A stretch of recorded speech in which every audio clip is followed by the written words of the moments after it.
We get to see some of the greatest minds in the West discussing some of their observations on anti-Israel rhetoric on campus and in Islam.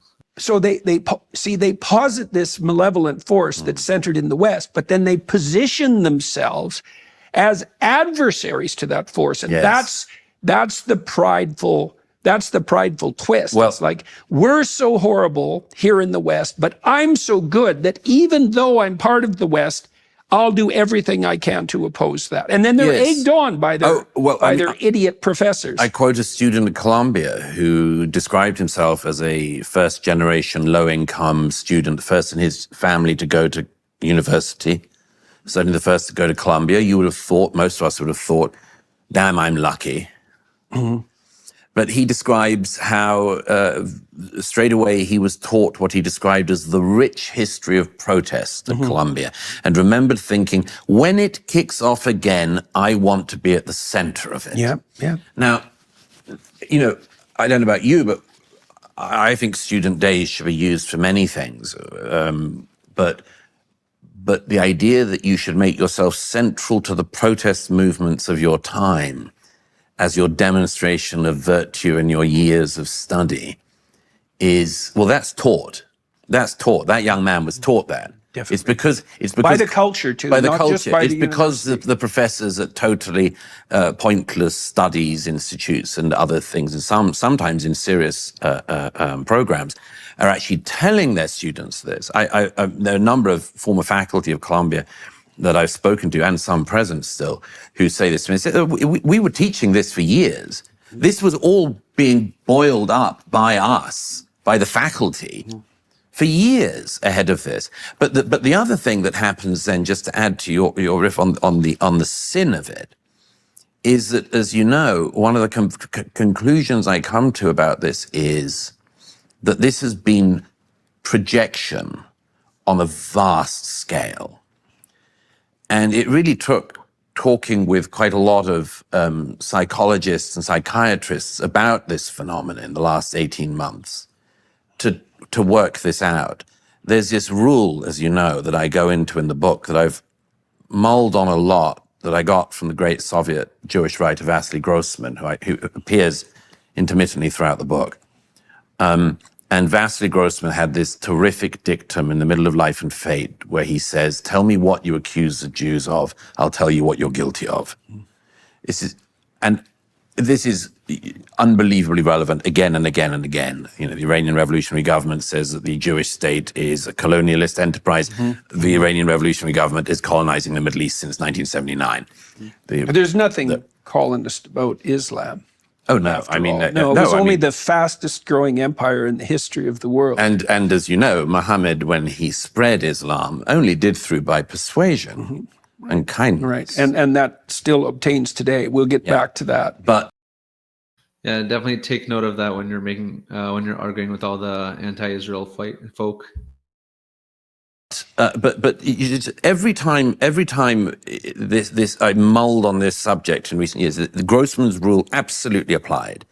People using the Jewish state, just as they have the Jewish people throughout history, as a projection mechanism for their own failings. And the place where I realized this became very relevant to the American university and the Western universities was, what were the things the students were accusing the Jewish state of?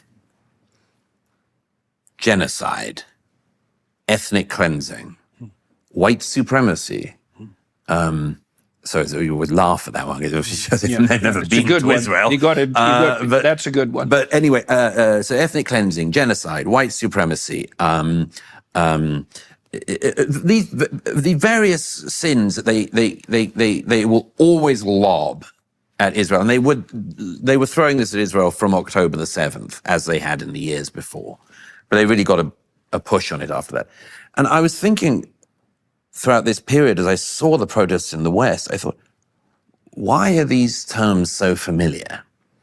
The conclusion I came to was, and it actually was a follow-on from my previous book, The War on the West, where I talked about what was being taught to a generation. And as you know, one of the things I said in that book was, we are teaching young people born in the 21st century in America and the rest of the West that they are guilty by dint of being born here. You are guilty of colonialism because some of your ancestors may have engaged in colonialism. You're guilty of genocide. You carry the guilt of genocide because 300 years ago, people who may not be ancestors of yours but looked like you did this thing, and so on and so on. And I said in The War on the West that this was a very, very dangerous thing because it's a mechanism of guilt with no alleviation mechanism for forgiveness. There's no way to alleviate the guilt. You're just being told you're guilty and you're stuck with it. Now you can see the protests as a manifestation of that attempt to expiate. Exactly. Yeah. One of the conclusions I come to is that this protest movement has been projection on a vast scale. The students accuse Israel of things that the students have been told that they themselves are guilty of.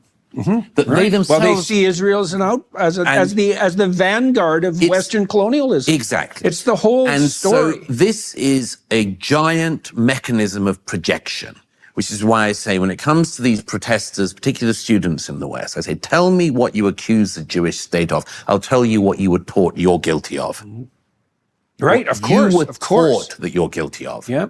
And no wonder that people rebel against that, because how the hell else are they going to expiate the guilt? Absolutely. But here is a way.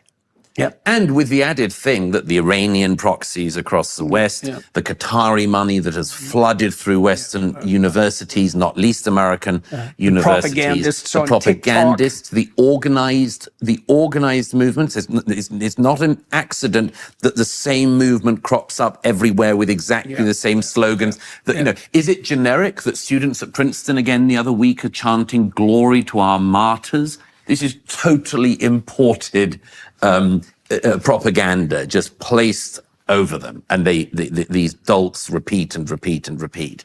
But all of this has been done so expertly because it plays to the psychological weakness that exists in so many people in the West who have been taught their guilt, have been taught culpability with no means of getting rid of it. But here you have a means. Culpability with no virtue. Yeah, there you have it. Yeah, I love this idea of projection, where the more our enemies are yelling these different, again, they call it sins, these different things they accuse us of, some horrible action. They forgot to mention apartheid. But the more it becomes revealed that this is what these guys are involved in, and you can look at any country in the Middle East, we'll take a look at that. But also, just ironically enough, the ICC chief prosecutor who is trying to bring that case against Israel that we're committing genocide in Gaza, Karim Khan, he has recently been alleged to have been committing sexual assault on other individuals who brought this claim forward. So it's a funny, like, they're accusing us of all these things, and these guys behind closed doors are involved in that.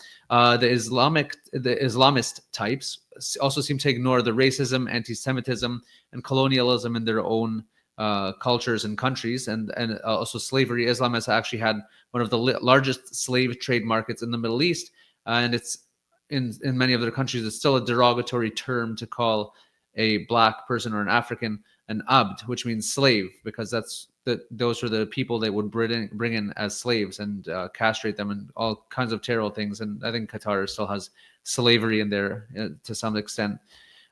Islam, let's see. Yeah, and if anyone who's on X or on social media has seen those maps that people are posting, where it's like the whole Middle East is lit up in green, and there's that white this little yellow sliver, and that's Israel. And the quote on it is like, and they're calling us the colonialists, where, you know, obviously they have colonized, like Jordan Peterson said, the entire Middle East and North Africa through obviously bloody wars that they have waged in the past. And they're calling us the colonizers, right? And lastly, I think the biggest reason for this hatred and again, this reflection of projection of what they're blaming us for is that it's a more of a religious matter, that it contradicts one of the fundamental principles of Islam, is that the Jews were rejected and they're a curse and they're rejected by God, and they're meant to be, fail for the rest of their future. I think on the ground, the reality is that we are a succeeding nation where, we're building and we're progressing in the face of evil, and in spite of all the people on our back trying to bring us down. And we've come back from the big brink of destruction, gathered into our ancient homeland after so many centuries. So I think, guys, I would say that's a pretty big success. Is God with us or not? For them, I think that's the biggest thorn in their side when they see the Jewish people who are supposed to be a curse doing better than they are. So again, it's always fun to watch Jordan Peterson discussing all the guests I love that he brings on his shows. You can watch the full episode, full podcast on his YouTube channel with Douglas Murray. It's, again, so much insight, very intriguing. You're here with Jewish Uncensored. If you like the video, please like and subscribe, and we'll catch you next time. I'm Israel Chai.